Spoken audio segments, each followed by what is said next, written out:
Chairman P T I barrister Gohar نے کہا ہے کہ 27ویں آئینی ترمیم پر بانی پی ٹی آئی سے مشاورت کے بعد باقاعدہ رد عمل دیں گے۔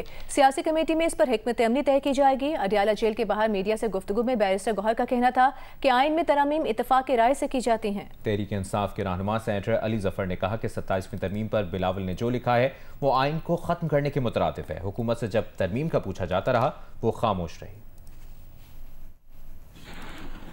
نے عرض کیا 27ویں ترمیم کی ہمیں خان صاحب کی طرف ایکسس ملے گا، خان صاحب سے ملاقات ہوگی تو پھر اس پہ انشاءاللہ تعالیٰ فارمل رسپانس ہم دیں گے۔ ہم اپنے پولیٹیکل کمیٹی کی میٹنگ کریں گے اور اس پہ اپنی اسٹریٹجی بنائیں گے، لیکن 27ویں ترمیم جس انداز میں آ رہی ہے، میں صرف یہ عرض کروں یہ ایسا وقت ہے کہ آئین میں اگر کوئی ترمیم ہونی ہے تو وہ کنسنسس سے ہمیشہ ہوتا رہا ہے۔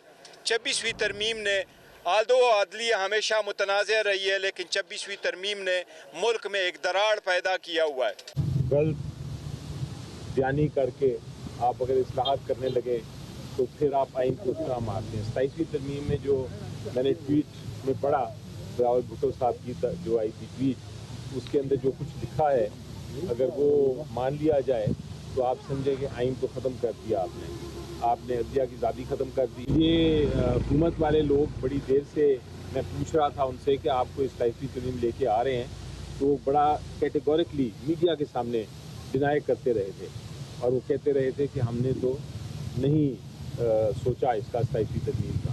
تو اس کا مطلب ہے یا تو وہ جھوٹ بول رہے تھے کیونکہ جو انکشاف ہوا ہے، یا ان کو پتہ ہی نہیں کوئی اور ہی کر رہا ہے۔